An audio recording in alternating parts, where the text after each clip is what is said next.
बिस्मिल्लाहिर्रहमानिर्रहीम। स्टूडेंट्स अस्सलाम वालेकुम। आई होप कि आप ठीक होंगे और आपका वक्त अच्छा गुजर रहा होगा।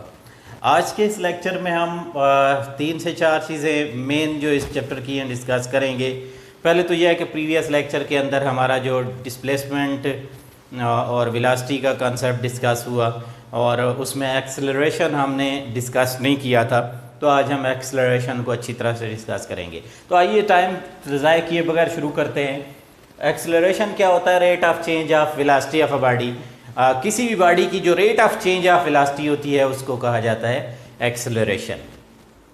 अब एक्सेलरेशन की इक्वेशन क्या होती है? डेफिनेट बात है, जब रेट ऑफ चेंज है तो फिर इसकी इक्वेशन यही होगी जो आपको पहले आपने पढ़ी हुई है कि A is equal to del v over delta t, where del v is the change in velocity. Change को आप vf माइनस vi भी लिख सकते हैं या v2 minus v1 divided by t2 minus t1। ये ग्राफ जब डिस्कस होंगे तो एंड पे मैं एक पूरा लेक्चर जो है ग्राफ की इनकी अलग से प्लाटिंग पे भी आपको बताऊंगा कि कैसे कैसे इन ग्राफ्स को प्लाट किया जाता है, इनसे कौन कौन सी इन्फॉर्मेशन आपको मिलती हैं और कौन कौन सी चीज़ें आप ले सकते हैं इनसे।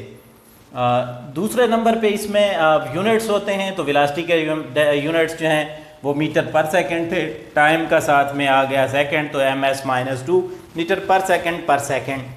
अलबत्ता इसमें किलोमीटर पर आवर कभी देखने में नहीं आएगा, आपको मतलब नहीं यूज़ किया जाता है। डायमेंशंस LT-2 होता है और उसके बाद uniform acceleration. If velocity of a body changes equally in equal interval of time it is called uniform acceleration. अगर किसी बॉडी की velocity equal interval of time में चेंज हो रही है तो उसकी वेलोसिटी को यूनिफॉर्म वेलोसिटी, जो इक्वल इंटरवल ऑफ टाइम में ये velocity of body changes equally in equal interval of time, तो उस वक्त उसकी जो एक्सेलरेशन होगी वो आपकी यूनिफॉर्म एक्सेलरेशन होगी। इंस्टेंटेनियस एक्सेलरेशन सदाबहार डेफिनेशन मेरी acceleration of a body at an instant of time. आप अगर चाहते हैं कि इसके लिए इक्वेशन लिखें तो AINS और बाकी सारा del t approaches to zero, del v over delta t, ये देख लें। ये डेफिनेशन आपकी इस इक्वेशन में ये कुछ आ जाएगा। अब बढ़ते हैं हम वेलोसिटी टाइम ग्राफ की तरफ। किसकी?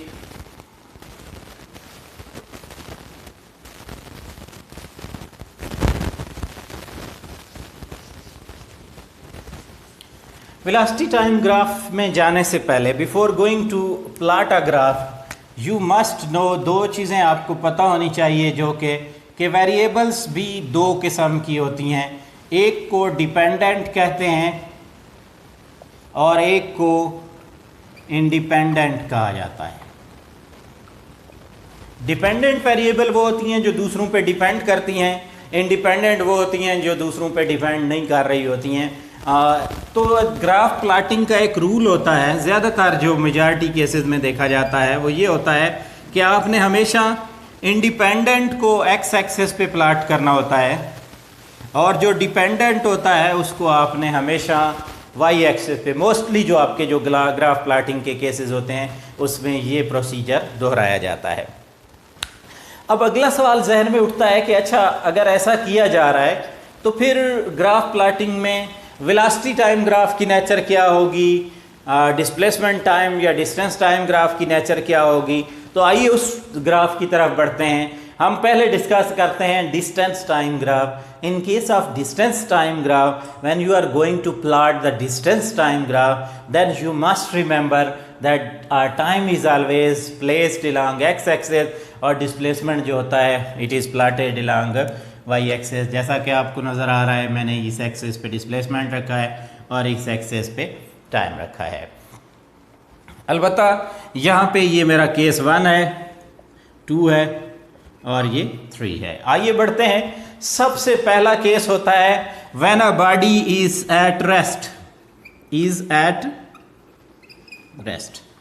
जब कोई बॉडी रेस्ट में होता है तो उसका जो वेलोसिटी टाइम ग्राफ होता है वो आपको डिस्प्लेसमेंट टाइम ग्राफ जो होता है वो आपका इस शक्ल में होता है। यानी अगर आप सपोज यहाँ से यहाँ पे खड़े हुए हैं, पहले ओ के लिहाज से 10 मीटर आप कवर करके खड़े हैं और उसके बाद आप खड़े हो गए, टाइम ने चलना शुरू कर दिया लेकिन आप मूव नहीं कर रहे हैं। इसका मतलब ये हुआ कि जब भी आपका डिस्टेंस टाइम ग्राफ या displacement time graph x axis पे के लॉन्ग होगा तो उसका मतलब ये होगा कि ये बॉडी एट रेस्ट का ग्राफ है, यानी बॉडी जो है इस वक्त रेस्ट में मौजूद है। दूसरा केस ये जो आपको नज़र आ रहा है, इनको मैं प्लाट भी करूँगा बाकायदा, नेक्स्ट लेक्चर मेरा इसी पे होगा कि कैसे ये इन ग्राफ्स की ये शेप्स क्यों आती हैं, कैसे आती हैं, ये चीज़ें क्लियर करना बहुत ज़रूरी है। और ये चीज़ें मैट्रिक में भी ज़्यादातर क्लियर करा दी जाती हैं, लेकिन फिर भी यहाँ पे मैं अपनी ज़िम्मेदारी को एक पूरा लेक्चर इसके लिए दूँगा। तो उसके बाद नेक्स्ट ये इसको कहते हैं when velocity is move body is moving with uniform और कांस्टेंट स्पीड। आपका बॉडी जो है कांस्टेंट स्पीड से जब मूव करता है, पहले 10 सेकंड में, अगले 10 सेकंड में, इसी तरह से, तो उस वक्त जो ग्राफ की शेप होती है वो आपकी यूं होती है, यानी आपका जो ग्राफ होता है वो हमेशा ये एक्स डी और टी के बीच में ये प्लाट किया जाता है। अब आगे जो आपके पास, यानी इसको आप कह सकते हैं body moving with constant velocity या कांस्टेंट स्पीड। यहाँ भी इसको प्लाट किया हुआ है, लेकिन मैंने अलग यहाँ इसलिए किया है ताकि आपको ये क्लियर हो। अगली बात, जब वेलोसिटी ऑफ बॉडी इंक्रीज होती है तो डी और टी का जो ग्राफ होता है इंक्रीज इन वेलोसिटी का, वो फिर यूं होता है। ये ग्राफ थोड़ा सा ऊपर टिल्ट करता है, यूं जाता है, यहाँ से इंक्रीज इसकी, यानी आप कभी इस ग्राफ को देखेंगे अकेले से तो ये ग्राफ आपको यूं मिलेगा। इसको कहते हैं टिल्ट। इंक्रीज़ के लिए टिल्टेड ग्राफ होता है, और ये आपका ग्राफ जब आपकी वेलोसिटी इंक्रीज़ हो रही होती है।